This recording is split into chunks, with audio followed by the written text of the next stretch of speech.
Headline news Sita વેદળતપુર. વિદ્યુત સહાયકોની ભરતીને લઈને racecourse circle ખાતેના વિદ્યુત ભવન બહાર ઉમેદવારો આંદોલન પર ઉતર્યા હતા. વડોદરા રેસકોર્સ સર્કલ ખાતેના વિદ્યુત ભવન બહાર ઉમેદવારો આંદોલન પર ઉતર્યા હતા.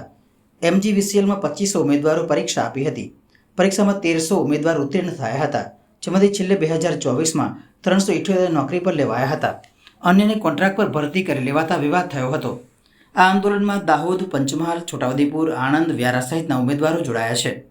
ઉપરાંત વાંસદાના ધારાસભ્ય અનંતભાઈ પટેલ પણ આંદોલનમાં જોડાશે તેવી માહિતી મળી છે. અમારી માંગણી એવી છે કે જીએબીની બધી કંપનીમાં કોન્ટ્રાક્ટ બેઝ ચાલશે. એ કોન્ટ્રાક્ટ બધા બંધ થવી જોઈએ. હું પણ જેટકોનો એક એપ્રેન્ટિસ છું. જેટકોની અંદર પણ 1700 કોન્ટ્રાક્ટ બેઝ ચાલે છે. તો આ કોન્ટ્રાક્ટ બધા બંધ કરો અને કર્મચારીની કાયમી ભરતી કરો, એવી મારી માંગ છે. આ અગાઉ પણ હું પહેલા અહીંયા આંદોલન કરી ચૂક્યો છું. એ વાતના જે 7 મહિના વીતી ગયા, હજુ સુધી અમને કોઈ ન્યાય મળ્યો નથી.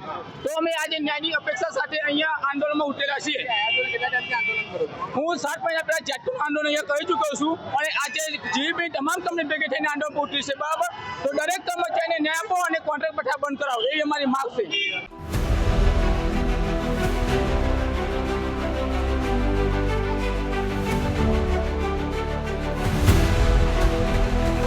हर समस्या की डेट हेडलाइन न्यूज सीता वेदड़तपुर.